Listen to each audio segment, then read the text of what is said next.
Bismillahirrahmanirrahim. Assalamualaikum warahmatullahi wabarakatuh. Apa kabar Ananda yang sholih dan sholihah? Semoga selalu dalam lindungan Allah Subhanahu wa Ta'ala. Hari ini Ustazah akan memberikan materi. Sebelum Ustazah memberikan materi, kita berdoa terlebih dahulu. Bismillahirrahmanirrahim. Raditu billahi rabbah wa bil islami dina wa bi Muhammadin nabiyya wa rasulah.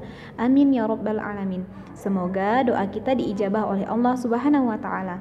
Hari ini Ustazah akan menjelaskan nih tentang tugas dan tanggung jawab siswa. Siapa nih kira-kira Ananda yang sudah tahu tugas dan tanggung jawabnya sebagai seorang siswa? Yang pertama, Ustazah akan menjelaskan apa itu tanggung jawab.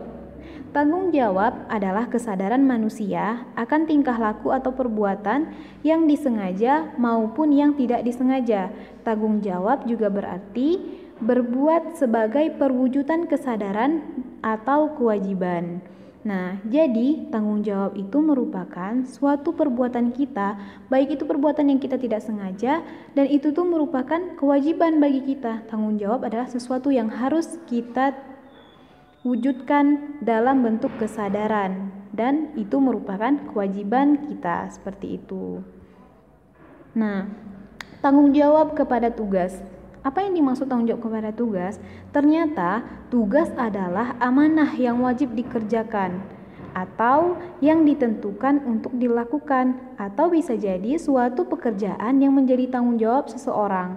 Jadi tugas dapat juga diartikan dengan suatu perintah yang harus dilaksanakan dengan baik dan benar. Nah, misalnya Ananda semua nih memiliki tanggung jawab sebagai seorang siswa. Seorang siswa memiliki amanah, yaitu tugas. Tugasnya Ananda adalah untuk belajar dan mengerjakan pekerjaan yang telah diberikan oleh guru, seperti itu. Jadi ini merupakan amanah yang harus diselesaikan dan dikerjakan. Bagaimana Ananda? Apakah sudah mengerti bahwa tugas yang diberikan kepada Ananda merupakan suatu amanah yang harus dilaksanakan? Kemudian tugas atau tanggung jawab seorang siswa di sekolah dibagi menjadi 5. Yang pertama, belajar. Yang kedua, taat kepada peraturan sekolah. Yang ketiga, patuh dan hormat kepada guru. Yang keempat, disiplin. Yang kelima, menjaga nama baik sekolah. Nah, ini merupakan tugas dan tanggung jawab siswa. Yang pertama, Ustazah akan menjelaskan tentang tanggung jawab siswa di dalam belajar. Belajar merupakan tugas pokok seorang siswa karena melalui belajar dapat menciptakan generasi muda yang cerdas. Tugas siswa di sekolah dibagi menjadi 3. Yang pertama, memahami dan mempelajari materi yang telah diajarkan.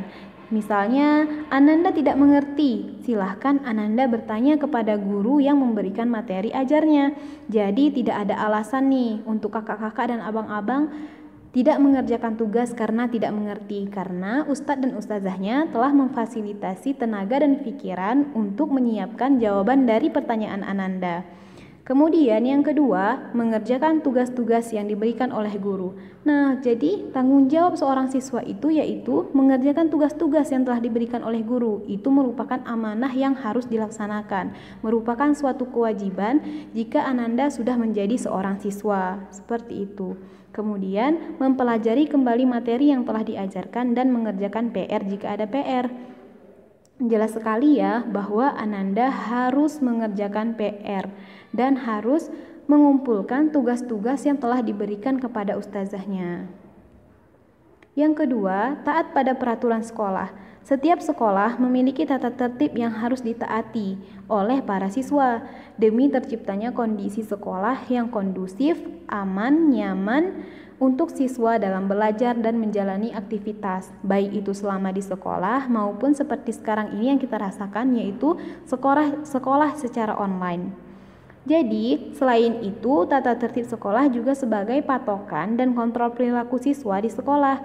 Jika tata tertib dilanggar, akan mendapatkan sanksi atau hukuman. Jadi sangat penting sekali ya kerjasama antara Ananda dengan guru, begitu juga orang tua, agar menaati peraturan yang ada di sekolah, apalagi dalam keadaan kita yang sekarang sedang dalam keadaan daring. Jadi harapannya Ananda semua untuk taat kepada peraturan sekolah yang telah dikeluarkan. Kemudian patuh dan hormat kepada guru. Tugas seorang siswa di sekolah selanjutnya adalah patuh dan hormat kepada guru. Rahmat, barokah, dan manfaat dari sebuah ilmu itu tergantung dari ridhonya guru. Jika misalnya Ananda menyukai gurunya, insya Allah pelajarannya itu juga akan Ananda sukai dengan ikhlas hati. Contohnya, menuruti semua perintah guru. Misalnya mengerjakan tugas. Yang kedua, menghargai guru, misalnya memberikan rasa terima kasih kepada guru yang telah memberikan tugas dan yang telah mengayomi Ananda. Kemudian, memperhatikan jika diterangkan materi oleh guru. Nah, misalnya nih, melakukan pembelajaran melalui aplikasi media Zoom seperti itu. Jadi, Ananda harus memperhatikan dengan betul-betul, menghargai guru yang sedang menjelaskan. Atau misalnya sekarang diberikan materi pembelajaran itu melalui video di YouTube. Nah, Ananda harus memperhatikan apa yang dijelaskan oleh ustazahnya. Kemudian disiplin yang keempat. Ada sebuah istilah, kunci meraih sukses adalah disiplin. Istilah ini memiliki makna yang kuat. Jika seorang memiliki disiplin yang tinggi, maka dia akan sukses. Bentuk disiplin siswa itu yang pertama ada disiplin dalam belajar dan disiplin dalam sekolah.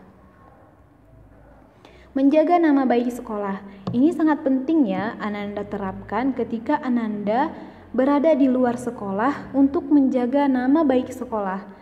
Jadi menjaga nama baik sekolah adalah kewajiban setiap siswa. Dengan menjaga nama baik sekolah, maka siswa dan sekolah akan mendapatkan nilai positif dari masyarakat. Pasti Ananda semua akan senang dan akan bangga ketika sekolah kita mendapatkan apresiasi dan nilai positif dari masyarakat sekitar. Dan jika yang dapat memberikan prestasi bagi sekolah akan menjadi sebuah kebanggaan yang luar biasa. Misalnya nih, banyak Ananda yang mengikuti olimpiade seperti itu. Itu akan menjadi kebanggaan bagi ustadz dan ustazahnya dan kebanggaan bagi sekolah, serta masyarakat akan menganggap ini tuh adalah sebuah kebanggaan yang sangat luar biasa seperti itu. Selain itu, cara untuk menjaga nama baik sekolah adalah Ananda menjadi anak yang berakhlak mulia. Misalnya, berakhlak mulia itu bukan hanya di sekolah saja, tapi juga di rumah dan di lingkungan sekitar, seperti itu. Jadi, mungkin hanya ini yang dapat Ustazah sampaikan tentang materi kita, tugas dan tanggung jawab seorang siswa. Jadi, tugas itu dan tanggung jawab itu merupakan hak yang harus dipenuhi ataupun merupakan suatu kewajiban yang harus dilaksanakan karena itu merupakan amanah bagi Ananda semua. Jadi, pesan Ustazah kepada Ananda semuanya, jika Ananda memiliki tugas, maka segera kerjakanlah tugas tersebut sesuai dengan waktu yang telah ditentukan.